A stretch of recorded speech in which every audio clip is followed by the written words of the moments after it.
Hello दोस्तों, मैं विपिन आपका स्वागत करता हूं एक बार फिर पेपर हैकर पर। आज हम देखेंगे, लास्ट क्लास होगी हमारी लाइट की हमारी 2 क्लास हो चुकी हैं। लाइट के जितने भी मोस्ट इंपोर्टेंट क्वेश्चन थे वो हमने देखे हैं। आज हमारी लास्ट क्लास होगी, देखते हैं। आज हमारा क्वेश्चन है, पहला क्वेश्चन है हमारा, दूरदृष्टि दोष से पीड़ित व्यक्ति। तो देखो, जो दूरदृष्टि दोष होता है इसे बोलते हैं हाइपर मायोपिया। दूरदृष्टि दोष में क्या होता है, व्यक्ति को दूर की वस्तुएं तो दिखाई देती हैं और पास की वस्तुएं दिखाई नहीं देती हैं। दूरदृष्टि दोष में क्या होता है, दूर की वस्तुएं दिखाई देती हैं और पास की वस्तुएं दिखाई नहीं देती हैं। और इसके निवारण की बात करें, निवारण के लिए इसे चाहिए होता है उत्तल लेंस। कौन सा चाहिए? उत्तल लेंस। उत्तल लेंस। दूरदृष्टि दोष में क्या होता है, जो हमारा लेंस, जो मानव नेत्र होता है उसमें जो रेटिना होती है, रेटिना में प्रतिबिंब ना बनकर पीछे जाके बनने लगता है। इसलिए हमें उत्तल लेंस की जरूरत पड़ती है इसे ठीक करने के लिए। तो देखो, दूरदृष्टि दोष से पीड़ित व्यक्ति को क्या करना होता है, दूर की वस्तुएं दिखाई नहीं देती, निकट की वस्तुएं दिखाई नहीं देती। यानी कि इसमें क्या होता है, निकट की वस्तुएं दिखाई नहीं देती हैं और दूर की वस्तु दिखाई देती हैं। दूरदृष्टि दोष में क्या होता है, दूर की वस्तु दिखाई देती हैं और निकट की वस्तुएं दिखाई नहीं देती हैं। ठीक है, तो आंसर क्या हो जाएगा हमारा? B is the right answer. दूरदृष्टि दोष से पीड़ित व्यक्ति के चश्मे में कौन सा लेंस का प्रयोग किया जाता है? तो हमने जस्ट बताया। देखो, इसके निवारण के लिए क्या करते हैं, उत्तल लेंस का जरूरत करती है। और इसमें इसमें क्या होता है, आदमी को दूर की वस्तुएं दिखाई देती हैं और निकट की वस्तुएं दिखाई नहीं देती हैं। ठीक है, और अवतल लेंस की बात करें तो अवतल लेंस जरूरत होती है निकट दृष्टि दोष में, और आबिंदुता में हमें बेलनाकार लेंस की जरूरत होती है। और अगर बात करें जरा दूरदर्शिता में, तो उसमें ऊपर अवतल लेंस लगाया जाता है, नीचे उत्तल लेंस लगाया जाता है। ठीक है, आगे बढ़ते हैं। बुढ़ापे में दूरदर्शिता वह खराबी होती है जिसमें लेंस, बुढ़ापे में जो दूरदर्शिता, दूरदर्शिता में क्या होता है, यानी दूरदृष्टि दोष। दूरदृष्टि दोष में क्या होता है, दूर की वस्तुएं दिखाई नहीं देती, यानी उसमें क्या होता है, दूर की वस्तुएं दिखाई नहीं देती हैं और पास की, दूरदृष्टि दोष में दूर की वस्तुएं दिखाई देती हैं और पास की वस्तु दिखाई नहीं देती हैं। और इसको दूर निवारण के लिए हमें उत्तल लेंस की जरूरत पड़ती है।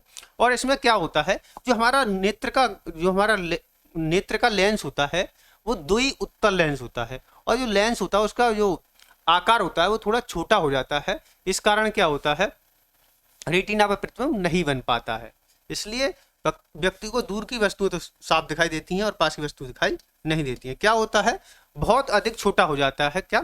लेंस इसमें क्या हो जाता है, छोटा हो जाता है। बड़ा अंधता को किस लेंस से दूर किया जाता है, यानी कलर ब्लाइंड। बड़ा बांधते या कलर ब्लाइंड, इसमें जो व्यक्ति होता है कलर ब्लाइंड से, कलर ब्लाइंड का अगर कोई है, ये क्या होता है, वंशानुगत होता है। मतलब अगर आपके माता या पिता को किसी को होगा तो तुम्हें भी हो जाएगा। लगभग ये 8% पाया जाता है, पूरी लगभग 8% लोगों को अब कलर विजन पाया जाता है। ठीक है, और इसमें क्या होता है, लाल और हरे रंग में पहचानने में दिक्कत होती है। जिसे कलर ब्लाइंड होती है उसे क्या होता है, लाल और हरे रंग में पहचानने में दिक्कत होती है। ठीक है, तो बात करें बड़ा अंधता का कोई इलाज नहीं है, यानी उसे किसी भी लेंस के द्वारा उसे दूर नहीं किया जा सकता। ये क्या है, वंशानुगत बीमारी है। क्या है? वंशानुगत। तो इसका कोई इलाज नहीं है, यानी इसको किसी भी लेंस के द्वारा ठीक नहीं किया जा सकता है। ठीक है, आगे बढ़ते हैं। जरा जरा दृष्टि दोष के उपचार के लिए प्रयुक्त होता है। जो जरा जरा मतलब होता है, जरा का मतलब बुढ़ापे, दृष्टि दोष मैंने बुढ़ापे में होने वाले दृष्टि दोष को बोलते हैं जरा दूरदर्शिता। क्या बोलते हैं? जरा दूरदर्शिता बोलते हैं इसे, जरा दर्शिता। जरा दूरदर्शिता में क्या होता है, इसमें दोनों ही हो जाते हैं, निकट दृष्टि दोष और दूरदृष्टि दोष दोनों होते हैं। यानी निकट की भी वस्तु दिखाई नहीं देती और दूर की, निकट दृष्टि दोष प्लस दूरदृष्टि दोष।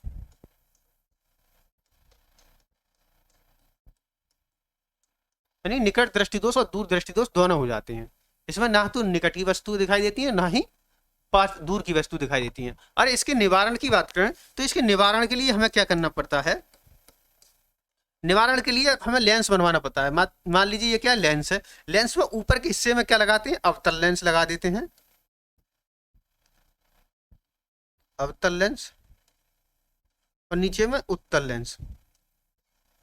ठीक है, ऊपर अवतल और नीचे उत्तल लेंस लगा देते हैं। तो जरा दूरदर्शिता के लिए कौन सी लेंस की जरूरत होती है? बायोफोकस लेंस की। बायोफोकस लेंस क्यों? क्योंकि एक में ऊपर की तरफ क्या होता है अवतल, नीचे की तरफ क्या होता है उत्तल लेंस लगा होता है।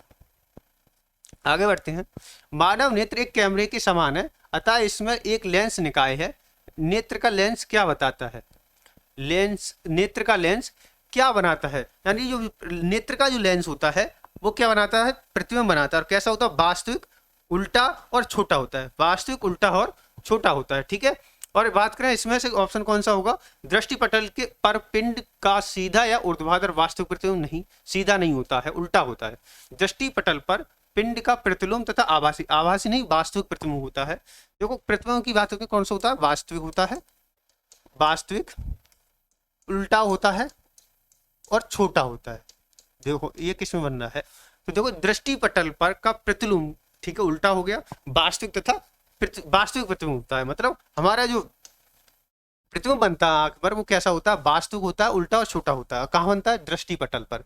दृष्टिपटल मतलब रेटिना, इंग्लिश में क्या कहते हैं इसे? रेटिना कहते हैं। ठीक है, तो आंसर क्या हो जाएगा हमारा? सी। सी इज द राइट आंसर।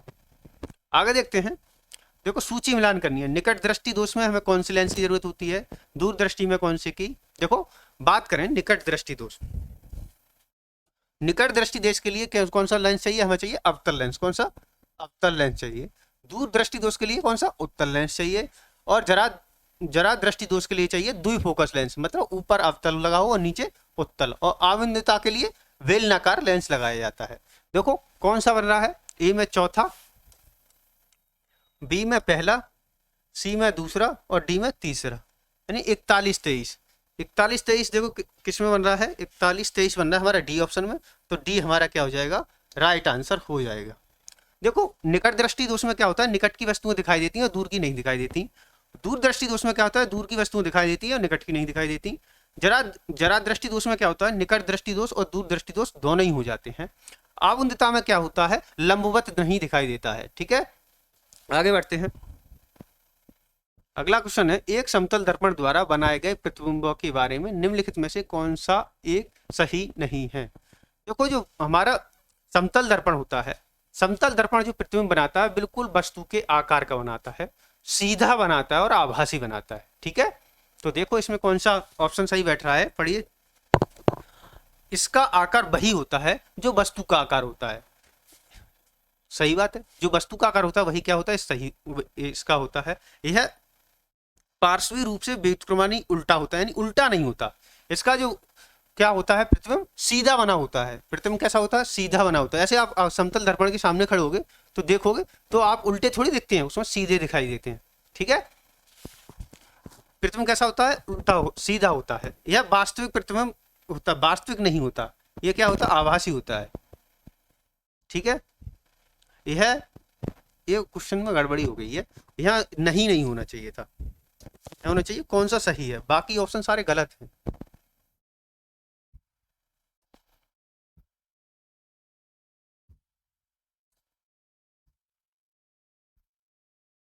इसमें ये देखना है कि कौन सा सही है।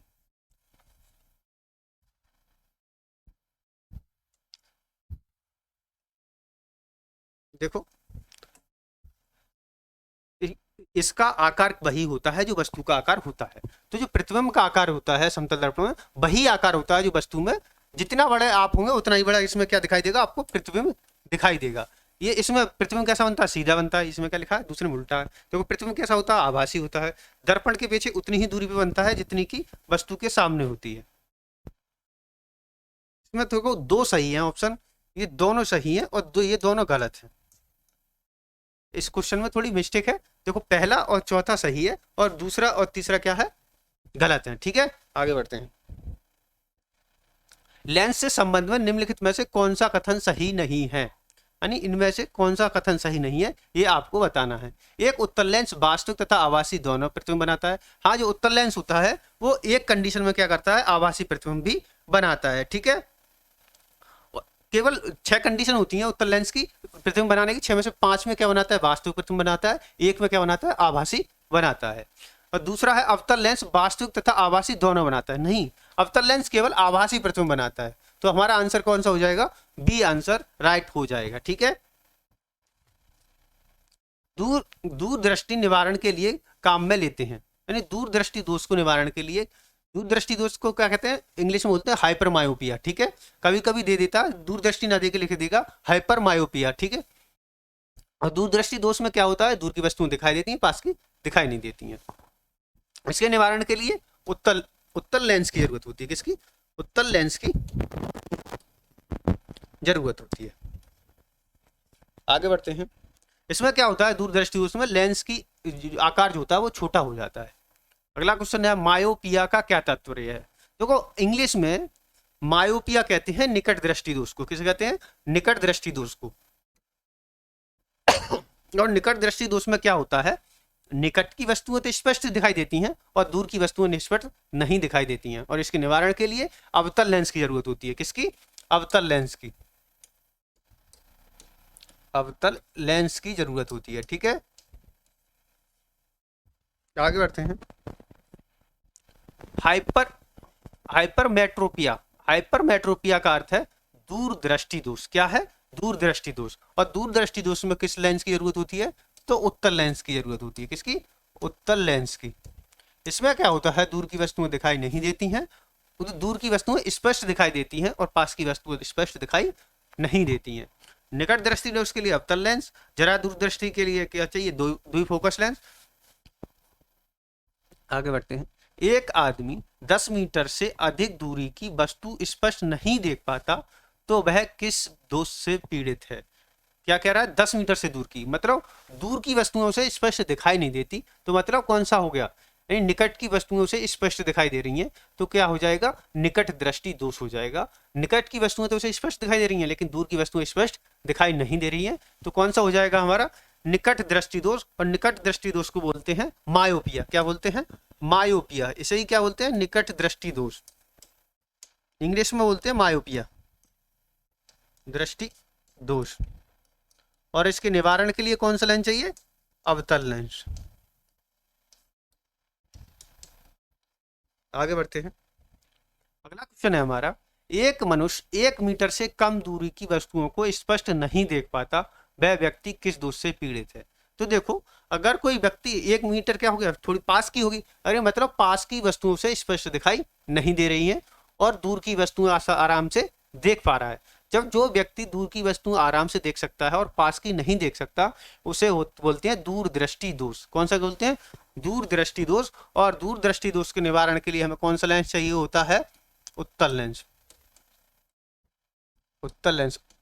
और इसमें क्या होता है, दूरदृष्टि दोष में मानव की जो लेंस होता है, आंख का लेंस, उसकी जो होता है ये आकार थोड़ा छोटा हो जाता है। ठीक है,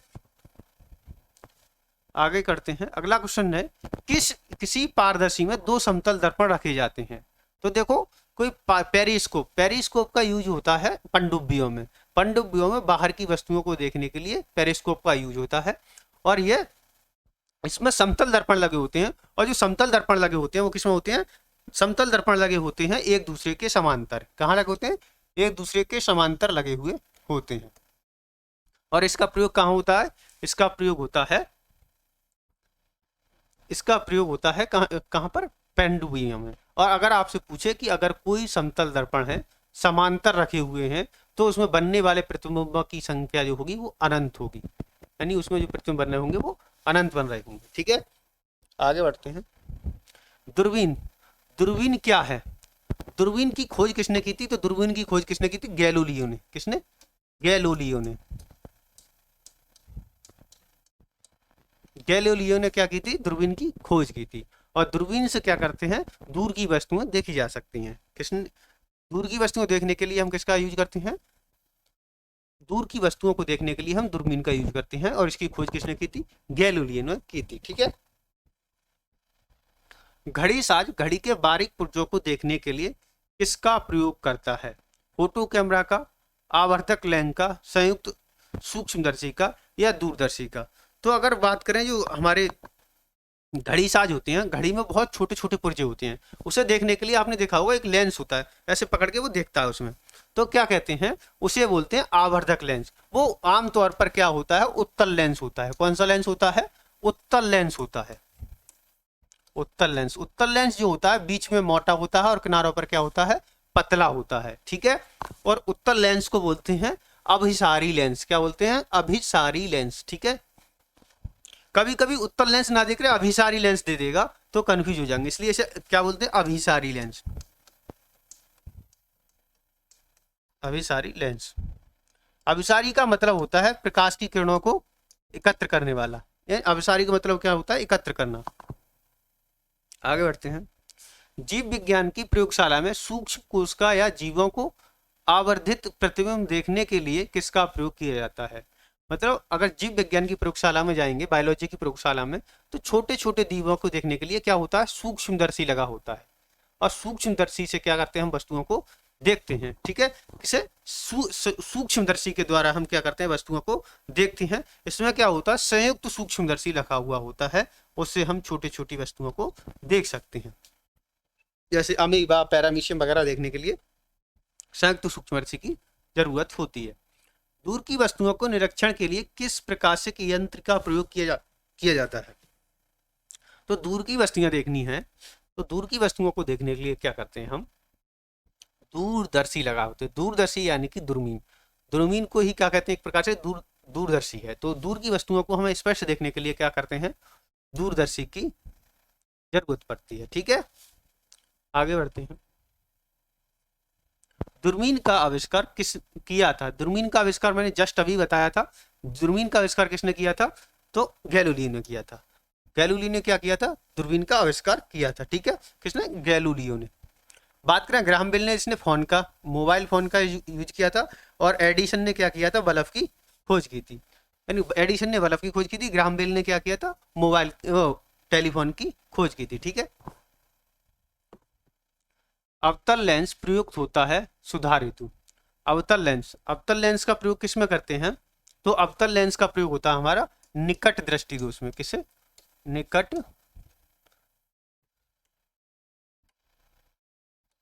दृष्टि दोष।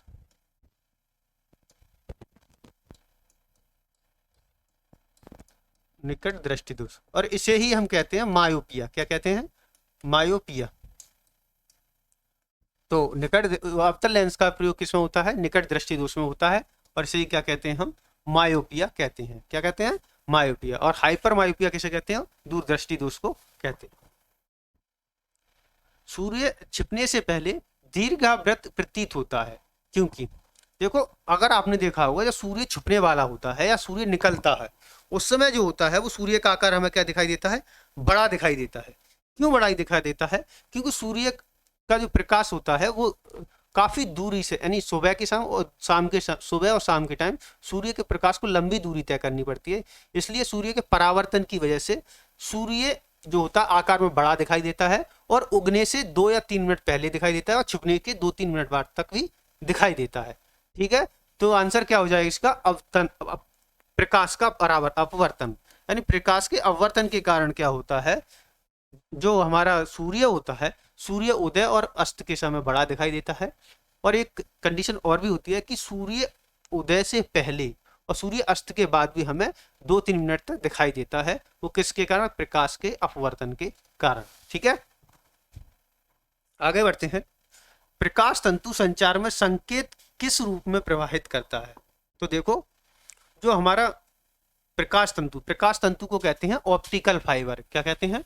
Optical fibre. जितने भी हमारा इंटरनेट है या आप हमारी क्लास को सुन पा रहे हैं, ये किसकी वजह से है? ये इंटरनेट की वजह से है। और इंटरनेट की वजह से हम क्या करते हैं? कुछ आराम से नेट पे कुछ भी देख सकते हैं। तो जो जितना भी इंटरनेट है वो एक स्थान से दूसरे स्थान पर किसके द्वारा जा रहा है? ऑप्टिकल फाइबर की वजह से। ऑप्टिकल फाइबर हिंदी में कहते हैं प्रकाश तंतु। तो उसमें जो प्रकाश तंतु में जो होता है वो किसकी, कौन सी किरण जो होती है वो यात्रा करती है? तो वो होती है प्रकाश तरंग। क्या होती है? प्रकाश तरंग। और ये किस सिद्धांत पर काम करता है? तो ये करता है पूर्ण आंतरिक परावर्तन। किस पर? पूर्ण आंतरिक परावर्तन पर कार्य करता है। पूर्ण आंतरिक परावर्तन। पूर्ण आंतरिक परावर्तन पर ये कार्य करता है। तारे टिमटिमाते हैं। तारे क्यों टिमटिमाते हैं? तो तारे हमें टिमटिमाते हुए इसलिए दिखाई देते हैं प्रकाश के अपवर्तन के कारण, परावर्तन के कारण, ध्रुवण के कारण या विकिरण के कारण। प्रकीर्णन के कारण तो हमें रंग दिखाई देते हैं, ध्रुवण के कारण हम फोकस मार के किसी को फोटो वगैरह खींचते हैं। परावर्तन क्या होता है, यानी अगर कोई प्रकाश की किरण चिकने तल से टकराकर वापस उसी माध्यम में लौट जाए तो परावर्तन। और जो हमारा अपवर्तन, अपवर्तन के कारण क्या होता है, हमें तारे टिमटिमाते हुए दिखाई देते हैं। कैसे, यानी जो तारों से आता हुआ प्रकाश होता है वो अंतरिक्ष में यात्रा करता है। अंतरिक्ष में क्या है, निर्वात है, और निर्वात से जब वायुमंडल में हमारे में वायुमंडल में प्रवेश करता है तो वो अपने मार्ग से विचलित हो जाता है, इसलिए हमें जो तारे हैं टिमटिमाते हुए दिखाई देते हैं। ठीक है, निम्नलिखित में से किस प्रकार के कांचों में से कौन सा एक परावैंगनी किरणों को विच्छेदित कर सकता है। अगर बात करें निम्नलिखित में किस प्रकार की कांचों में से, यानी ये क्या कांच दी रखे हैं विभिन्न प्रकार के, कौन सा एक परावैंगनी किरणों को विच्छेदन कर सकता है, मतलब परावैंगनी किरणों को तो अपनी आंखों को नुकसान देने से बचा सकता है, तो वो है हमारा क्रुक्स कांच। ये क्रुक्स कांच क्या है, ये परावैंगनी किरणों से बचा सकता है। ठीक है, आगे बढ़ते हैं। प्रकाश के निम्नलिखित प्रकारों में से किनका पौधों द्वारा तीव्र अवशोषण होता है, यानी जो हमारे सबसे ज्यादा जो तीव्र अवशोषण करते हैं पौधे, वो कौन सा प्रकाश होता है। तो सबसे ज्यादा जो पौधे यूज करते हैं वो होता है नीला और लाल। नीला और लाल रंग के प्रकाश को पौधे सबसे ज्यादा अवशोषित करते हैं तीव्र तरीके से, यानी सबसे जल्दी कौन से प्रकाश को अवशोषित करते हैं, तो नीला और लाल। हमारा जो प्रकाश होता है वो नॉर्मल प्रकाश जो होता है सफेद प्रकाश, उसमें 7 रंगों का मेल होता है, और 7 रंगों कौन कौन सी रंग होते हैं, वो होते हैं विविगोर। ठीक है, आगे बढ़ते हैं। प्रकाश के निम्नलिखित प्रकारों में से किनका ये वही क्वेश्चन आ गया, फिर से रिपीट हो गया। आगे बढ़ते हैं, अगला क्वेश्चन है निम्नलिखित परिघटनाओं पर विचार कीजिए। गोधूल में सूर्य का अमाप, सूर्य का रंग। ये क्वेश्चन थोड़ा टाइपिंग मिस्टेक है, इसे छोड़ देते हैं, आगे बढ़ते हैं। नहीं 1 2 3 4 5, ठीक है सही है। इसमें थोड़ा आगे पीछे लिखा गया है, पहला ऑप्शन ये है, दूसरा ये, तीसरा ये, चौथा वहां से स्टार्ट है, चौथा यहाँ से स्टार्ट है, और 5वां ये है। इसमें पूछ रहा है, ये 4 दिए गए हैं और इनमें से कौन सा दृष्टि भ्रम है, यानी दृष्टि भ्रम कौन सा है ये आपको बताना है। देखो गोधूल में सूर्य का अमाप, यानी गोधूल में मतलब सुबह या शाम में देखेंगे तो सूर्य का माप जो था बड़ा छोटा दिखाई देता है। ऊषा काल में सूर्य का रंग, यानी ऊषा काल में सूर्य का रंग होता है वो हमें लाल दिखाई देता है। और तीसरा है हमारा ऊषा काल में चंद्र का दिखना।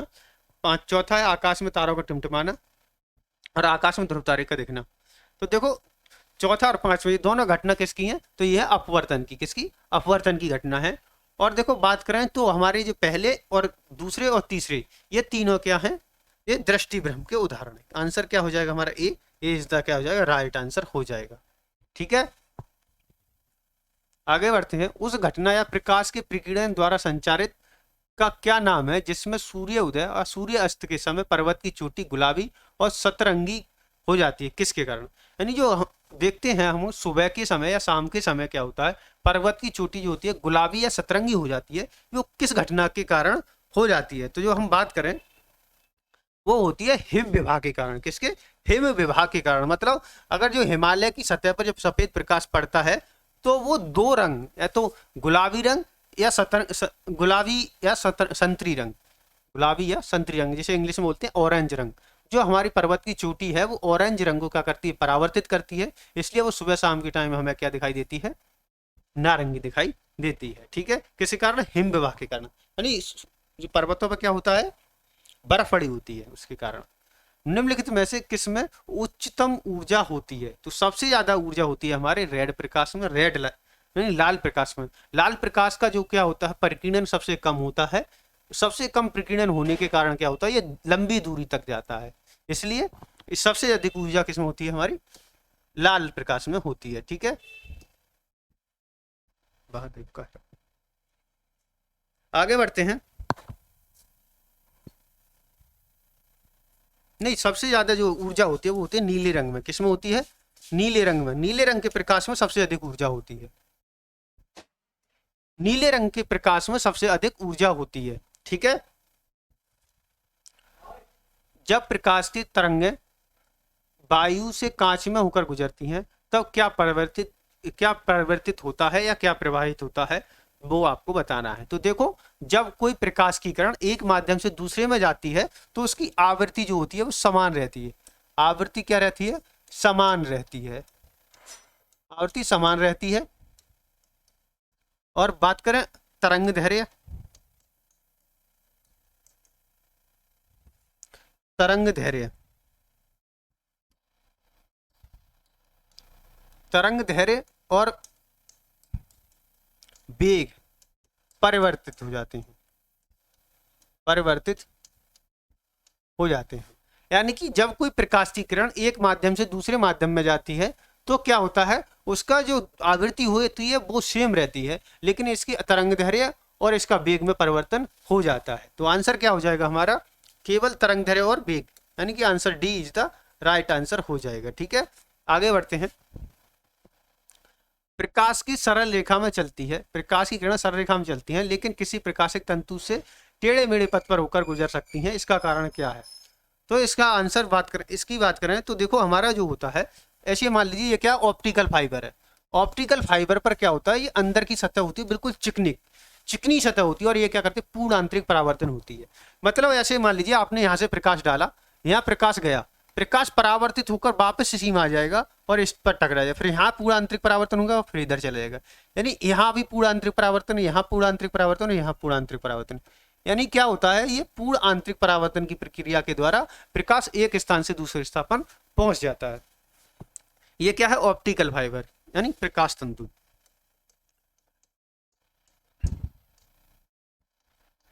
ठीक है, देखो कौन सा आंसर हो जाएगा।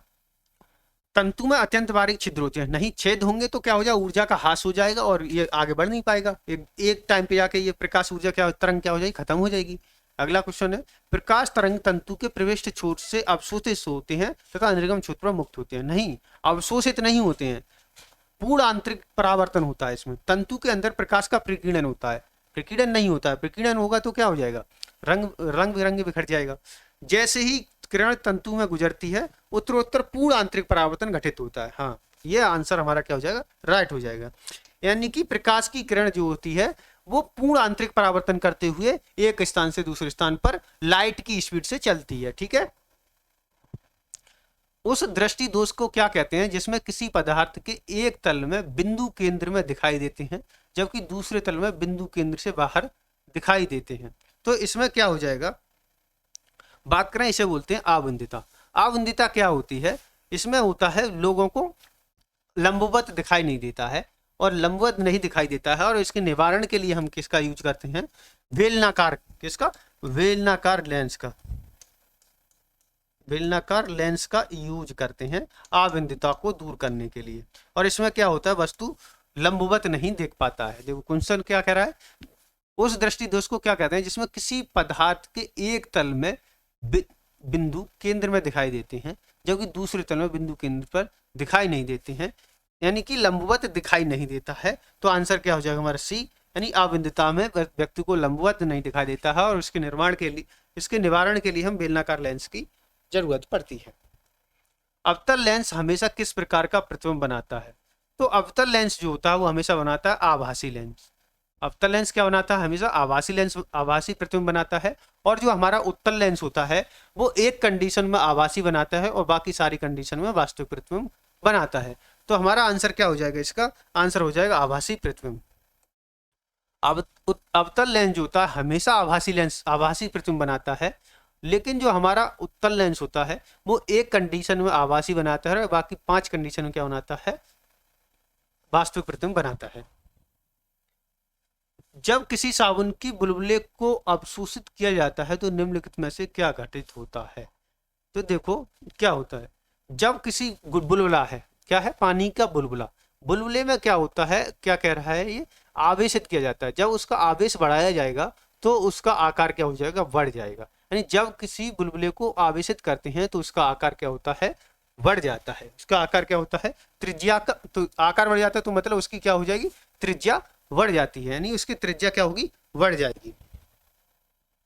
देखते हैं अगला, जब सूर्य क्षितिज से निकट होता है अर्थात सुबह अथवा शाम को वह लालिमा युक्त दिखाई देता है, इसका कारण क्या है? तो देखो सूर्य सुबह के समय और लाल के शाम के समय लाल दिखाई क्यों देता है? इसका सबसे बड़ा कारण है जो हमारा लाल रंग है। समझिए पहले, लाल रंग का क्या होता है? लाल रंग का प्रकीर्णन सबसे कम होता है। क्या होता है?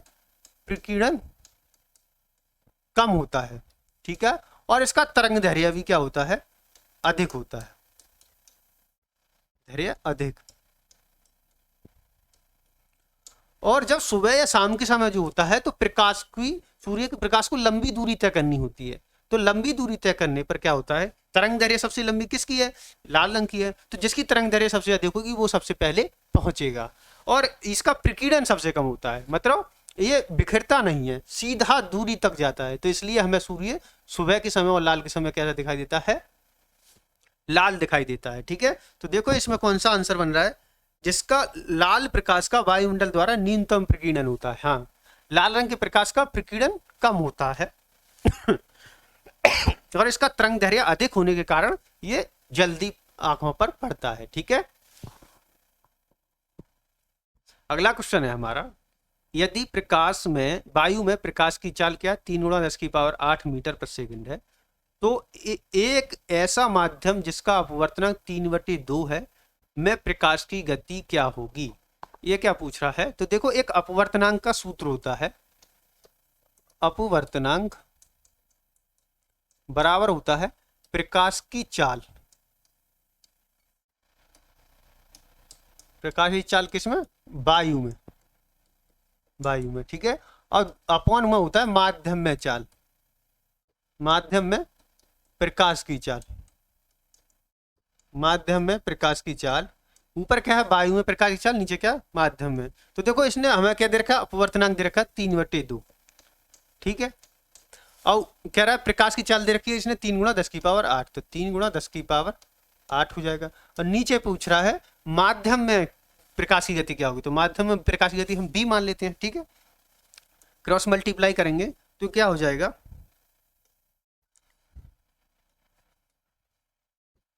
हो जाएगा 3b बराबर क्या होगा? 3 दूनी 6 10⁸ तो b बराबर निकालेंगे तो 6/3 × 10⁸, 3 से काटेंगे तो 2 आ जाएगा। तो b बराबर क्या आ जाएगा? 2 × 10⁸ मीटर प्रति सेकंड। मतलब आंसर देखो किसमें हमारा राइट हो जाएगा? तो आंसर हो जाएगा हमारा A is the right answer हो जाएगा, ठीक है। अपवर्तनांक का सूत्र आपको याद होना चाहिए। अपवर्तनांक बराबर होता है वायु में प्रकाश की चाल अपॉन माध्यम में प्रकाश की चाल, ठीक है। आगे बढ़ते हैं। प्रकाश में 7 रंग होते हैं और रंगों का अलग अलग करने का क्या तरीका है? तो देखो, प्रकाश में 7 रंग होते हैं और 7 रंग को अगर अलग अलग करना है तो आपको प्रकाश को किसमें? प्रिज्म से गुजार दो और प्रकाश क्या हो जाएगा? अलग अलग हो जाएगा। इस प्रक्रिया को क्या कहते हैं? हम वर्ण विक्षेपण कहते हैं। क्या कहते हैं? वर्ण विक्षेपण कहते हैं। और इसमें रंग कौन कौन से होते हैं? विबग्योर, ये क्या होते हैं? 7 रंग होते हैं। हमें वास्तविक सूर्य से कुछ मिनट पूर्व और तक दिखाई देने का कारण क्या है?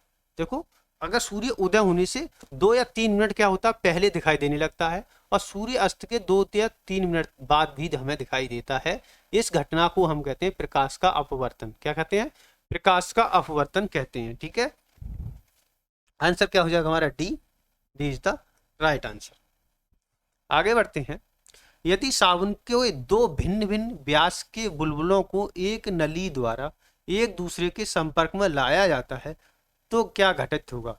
अगर क्या साबुन का बुलबुले छोटे छोटे 2 बुलबुले हैं और आपस में पास ला रहे हैं, जब वे दोनों मिल जाएंगे तो मिलने के कारण क्या होगा? बड़ा बुलबुला बना लेंगे। क्या बना लेंगे? बड़ा बुलबुला बना लेंगे। क्या होता है? देखो, जो साबुन के बुलबुले होते हैं उनमें अंदर होती है वायु भरी हुई। जब 2 छोटे छोटे बुलबुले मिलकर एक बनेंगे तो दोनों की वायु अधिक हो जाएगी ना, तो अधिक बड़ा बुलबुला क्या हो जाएगा? बड़ा हो जाएगा। और जो हमारा साबुन होता है, साबुन क्या करता है? पानी के पृष्ठ तनाव को कम कर देता है। तो देखो इसमें कौन सा होगा? दोनों बुलबुले आकार वही रहेगा? नहीं, छोटा बुलबुला और छोटा बड़ा मिलकर बड़ा हो जाएगा। मतलब छोटा बुलबुला और जो छोटे छोटे बुलबुले हैं वो मिलकर क्या करेंगे? एक बड़ा बुलबुला बना लेंगे, ठीक है। तो आंसर क्या हो जाएगा हमारा? बी हो जाएगा। परावर्तित प्रकाश में ऊर्जा कैसी होती है, यानी परावर्तित में प्रकाश की जो ऊर्जा है किस पर निर्भर करती है, ये आपको बताना है। तो देखो परावर्तित प्रकाश की जो ऊर्जा होती है वो किसी पर भी निर्भर नहीं करती है, यानी कि वो आपतन कोण पर या परावर्तन कोण पर किसी पर भी निर्भर नहीं करती है। तो आंसर क्या हो जाएगा हमारे, देखो आपतन कोण पर निर्भर नहीं करती है, हाँ ये सही है। पर आपतन कोण के बढ़ने के साथ बढ़ती है, ये बात तो ठीक है, यानी कि इसमें केवल ए वाला ऑप्शन जो है वो सही है। क्या हो गया, आपतन कोण पर निर्भर नहीं करती है, ठीक है। जो हमारी परावर्तित प्रकाश है वो आपतन कोण पर निर्भर नहीं करता है। क्यों, अगर मान लीजिए क्या कोई चिकना तल है, इस पर कोई प्रकाश आके आया और फिर परावर्तित हो गया, तो इस कोण पे थोड़ी डिपेंड करेगी कि किस, ये क्या है अविलंब, तो ये क्या है आपतन कोण, ये क्या है परावर्तन कोण। तो ये प्रकाश की कोण आपतन कोण पर निर्भर नहीं करती, यानी किसी भी आपतन कोण पर आए वो परावर्तित हो जाएगी।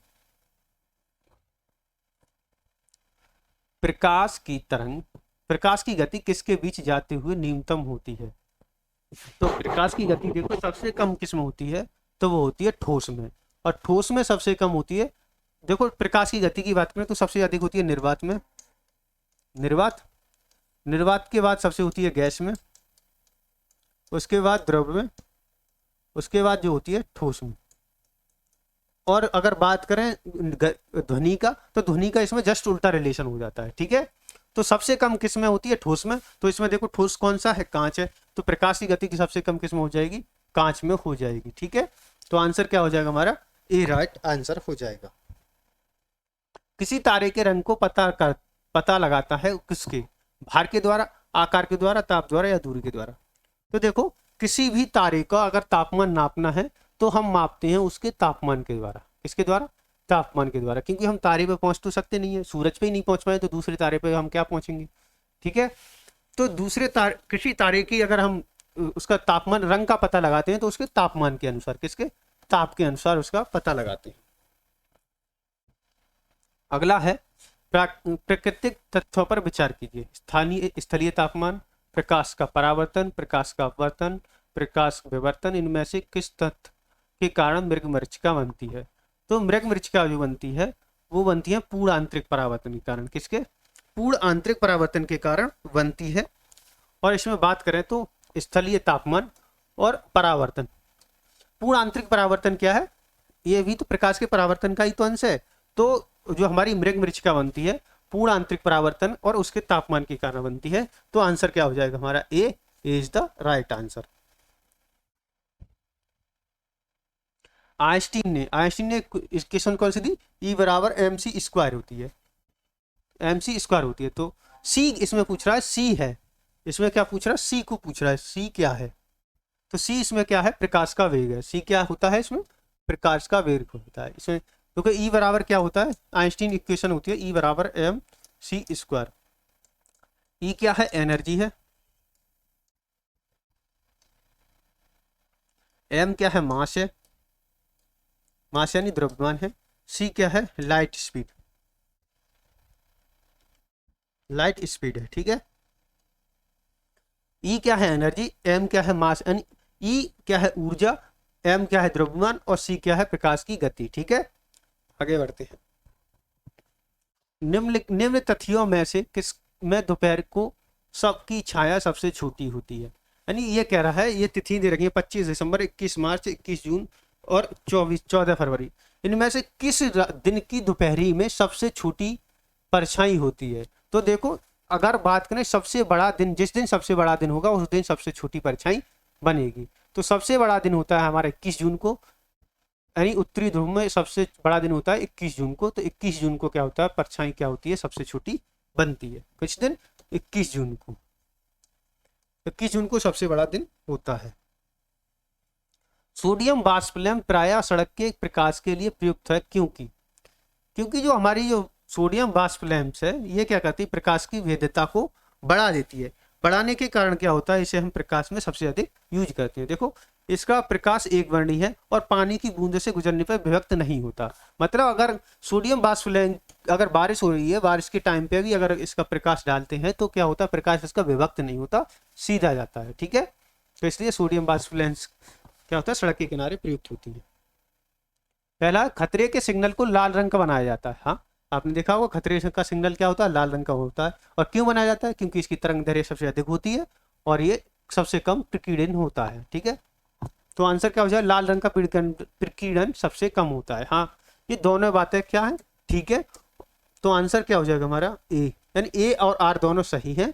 आर जो है ए का सही व्याख्या है। तो आंसर क्या हो जाएगा हमारा, A is the right answer. बरसात के दिन जल पर छोटी तेलीय परतों में चमकीले रंग दिखाई देते हैं, वे किसके कारण होते हैं। तो ये होते हैं परिक्षेपण के कारण। किसके, परिक्षेपण के कारण। किसके कारण होते हैं, परिक्षेपण के कारण। यानी बरसात के दिनों में जल पर छोटी तेलीय परतों में चमकीले रंग जो होते हैं वो किसके कारण होते हैं, परिक्षेपण के कारण होते हैं। विकिरण की कण प्रकृति की पुष्टि किसने की जाती है, यानी विकिरण की जो कण की पुष्टि है वो किसके द्वारा की जाती है, व्यक्तीकरण, विद्युत प्रकाश विद्युत प्रभाव, या विवर्तन, या ध्रुवीकरण। तो जो हमारी विकिरण का जो कण प्रकृति है वो पता चलता है हमें व्यतीकरण से। किससे, व्यतीकरण से पता चलता है। विकिरण की कण प्रकृति की पुष्टि किसके की जाती है, तो की जाती है व्यतीकरण से। किससे, व्यतीकरण। व्यतीकरण क्या होता है, इसमें जब कोई प्रकाश की दो किरणें, समान आयाम की दो प्रकाश की किरणें जब चलकर एक स्थान पर जाकर जब मिलती हैं तो क्या होता है, प्रकाश या तो बिल्कुल शून्य हो जाता है या प्रकाश बहुत तीव्र हो जाता है। ठीक है, तो यह क्या कहलाता है, हमारा व्यतीकरण कहलाता है। अगला क्वेश्चन है, तरण ताल वास्तविक गहराई से कम गहरा दिखाई देता है, इसका कारण क्या है। देखो, आपने देखा होगा जब कोई गिलास के पानी में, अब पानी में क्या करते हैं आप, गिलास में पानी भरते हैं। जब पानी भरते हैं तो अगर ऊपर से देखोगे तो आपको लगता है तल उभरा हुआ है। तो किसके कारण होता है, प्रकाश के अपवर्तन के कारण होता है। और प्रकाश का अपवर्तन होता है जब कोई प्रकाश की किरण एक माध्यम से दूसरे माध्यम में जाती है तो वह अपने मार्ग से क्या होती है, विचलित हो जाती है। ठीक है, उसी कारण क्या होता है, हमें उसका तल उभरा हुआ दिखाई देता है। किसके कारण, अपवर्तन के कारण। अगला है हमारा, एक तालाब के किनारे एक मछुआरा मछली को भाले से मारने की कोशिश करता है, तदनुसार उसे निशाना कैसे लगाना चाहिए। उसे निशाना लगाना चाहिए मछली के नीचे। क्यों, क्योंकि अपवर्तन के कारण क्या होता है, हमें मछली थोड़ी उठी हुई दिखाई देती है। लेकिन अगर हम उसे भाले को थोड़ा नीचे के मारेंगे मछली के, तो हमें मछली शिकार हो जाएगी। देखो, जहां मछली दिखाई दे उसके ऊपर नहीं, पानी के ऊपर, पानी की ऊपरी सतह पर नहीं, जहां मछली दिखाई दे उसके नीचे, यानी जहां मछली दिखाई दे रही है उसके नीचे अगर भाला फेंकेंगे तो क्या हो जाएगी, खत्म हो जाएगी। ठीक है, क्योंकि हमें अपवर्तन के कारण क्या होता है, मछली ऊपर उठी हुई दिखाई देती है। फोटोन किसकी मूलभूत यूनिट या इकाई है। तो फोटोन जो है वो, फोटोन जो इकाई है वो किसकी इकाई है, फोटोन है हमारे प्रकाश की। प्रकाश जो होता है फोटोन के रूप में क्या करता है, यात्रा करता है। तरंगों के रूप में फोटोन एक स्थान से दूसरे स्थान पर यात्रा करते हैं, यानी प्रकाश जो होता है फोटोनों में विभाजित होता है। ठीक है, प्रेस बायोपिया दृष्टि के एक अपवर्तक दोष है, इसमें किस कारण से होता है। जो हमारा प्रेस बायोपिया, जो आबिंदुता, इसे क्या बोलते हैं हम, आबिंदुता बोलते हैं। ये क्यों, आबिंदुता में क्या होता है, जो हमारी मांसपेशियां वो धीरे धीरे कमजोर हो जाती हैं और जो आइस लेंस जो होता है, यानी आंख का जो हमारा लेंस होता है वो कमजोर होने लगता है और लचीलापन आ जाता है। ठीक है, आबिंदुता में क्या होता है, लचीलापन आ जाता है। ठीक है, और आबिंदुता में क्या होता है, व्यक्ति को लंबवत दिखाई नहीं देता है। ठीक है, तो इसके निवारण के लिए हमें बेलनाकार लेंस की जरूरत पड़ती है। तो इसका आंसर हो जाएगा, दोनों सीरियल मांसपेशियां के धीरे धीरे कमजोर होने तथा आइस लेंस से कम होते हुए लचीलेपन के कारण क्या होता है, प्रेस मायोपिया हो जाता है। इसे क्या बोलते हैं, आबिंदुता भी बोलते हैं। क्या बोलते हैं इसे, आबिंदुता। आबिंदुता। और इसके निवारण के लिए चाहिए बेलनाकार लेंस, बेलनाकार लेंस। ठीक है, तो आंसर क्या हो जाएगा हमारा, सी इज द राइट आंसर। एक अंतरिक्ष यात्री को अंतरिक्ष में आकाश कैसा दिखाई देगा, तो कैसा दिखाई देगा, काला दिखाई देगा। कैसा, काला दिखाई देगा। ये क्वेश्चन तो कई बार आ चुका है। आगे बढ़ते हैं। पानी में भरे कप की तली में एक पत्थर रखा है और पत्थर की आभासी गहराई क्या होगी।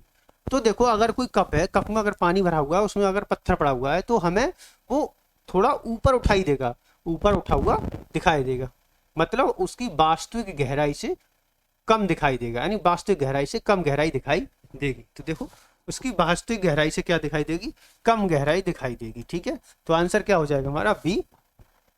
आगे बढ़ते हैं, निम्नलिखित में से कौन सा एक सही है? तो पहला पहला ऑप्शन है हमारा, एक मुख कोटर की जांच के लिए डॉक्टरों द्वारा उत्तल लेंस का इस्तेमाल किया जाता है। मुख कोटर मतलब मुंह के दांतों को देखने के लिए किसका इस्तेमाल होता है? तो होता है उत्तल दर्पण का, नहीं अवतल दर्पण का उत्तर होता है। किसका होता है? अवतल दर्पण की जरूरत पड़ती है। ठीक है, उत्तल दर्पण नहीं, अवतल दर्पण की जरूरत पड़ती है। अवतल दर्पण परावर्तक के रूप में इस्तेमाल किया जाता है। हाँ, अवतल दर्पण जो होता है परावर्तक के रूप में प्रयोग किया जाता है। और कहाँ? हेडलाइटों में, गाड़ियों की हेडलाइटों में अवतल दर्पण परावर्तक के रूप में प्रयोग किया जाता है। यह हमारा सही हो जाएगा। उत्तल दर्पण परावर्तक के रूप में नहीं, उत्तल दर्पण परावर्तक के रूप में यूज नहीं होता। उत्तल दर्पण हजामत में नहीं, उत्तल हजामत में बनाने के लिए भी हमें अवतल दर्पण की जरूरत पड़ती है। ठीक है, तो आंसर क्या हो जाएगा हमारा B. B is the right answer. किस साल में ओले रोमर ने इतिहास में पहली बार प्रकाश की गति को मापा था? प्रकाश की गति क्या होती है? तो 3 × 10⁸ मीटर प्रति सेकंड। इसे सबसे पहले किसने मापा था? तो रोमर ने मापा था। और कब मापा था? 1676 ईस्वी में मापा था। 1676 ईस्वी में रोमर ने मापा था। कौन सा यंत्र समुद्र के स्तर से ऊपर की वस्तुओं को देखने के लिए पनडुब्बी में प्रयोग किया जाता है? तो देखो समुद्र से स्तर से ऊपर की वस्तुओं को देखने के लिए पनडुब्बियों में यूज होता है पेरिस्कोप। और पेरिस्कोप में क्या होता है? 2 समांतर दर्पण लगे होते हैं, उनसे हम क्या करते हैं? सामने की वस्तुओं को देखते हैं। किसके द्वारा? पेरिस्कोप के द्वारा। तो आंसर क्या हो जाएगा हमारा? सी हो जाएगा। 2 प्राथमिक रंग लाल और नीले के मिश्रण से कौन सा सेकेंडरी रंग बनेगा? तो देखो ये लाल और नीला दोनों को मिलाएंगे तो रंग बनेगा हमारा मैजेंटा। कौन सा बनेगा? मैजेंटा। और इसे कहते हैं हम सेकेंडरी रंग। क्या कहते हैं? सेकेंडरी, द्वितीयक रंग बोलते हैं इसे, द्वितीयक। लाल, नीला और हरा 3 रंग जो होते हैं वो होते हैं प्राथमिक रंग, और इनके मिश्रण से बने रंगों को क्या कहते हैं? द्वितीयक रंग कहते हैं। और द्वितीय रंग यानी लाल और नीला को मिलाएंगे तो मैजेंटा बनेगा। और मैजेंटा क्या है? दूसरा द्वितीयक रंग कहलाता है। हमें घास का रंग हरा दिखाई देता है क्योंकि देखो हमें हरा रंग क्यों दिखाई देता है? क्योंकि जो घास होती है वो हरे रंग को क्या करती है? परावर्तित कर देती है, जो हमारी आंखों पर आकर टकराता है। इसलिए जो वस्तु जो हमें दिखाई देता है वो कैसा होता है? हरा रंग दिखाई देता है। तो देखो कौन सा आंसर बन रहा है? हरे रंग का प्रकाश को हमारी आंखों पर परावर्तित करती है। यानी हरी जो घास होती है वो हमारी आंखों पर क्या करती है? हरे रंग को परावर्तित करती है। इसलिए हमें क्या होता है? हरा रंग की घास दिखाई देने लगती है। तो देखो आज हमने देखा था, यानी हमारे जितने भी प्रकाश के मुख्य क्वेश्चन थे वो हमने देखे। इससे ज्यादा आपके कुछ नहीं आएगा। ठीक है, तो आज तक के लिए हम प्रकाश में रखते हैं यहीं तक। मिलते हैं आपसे अगली क्लास में। जब तक के लिए जय हिंद, जय भारत।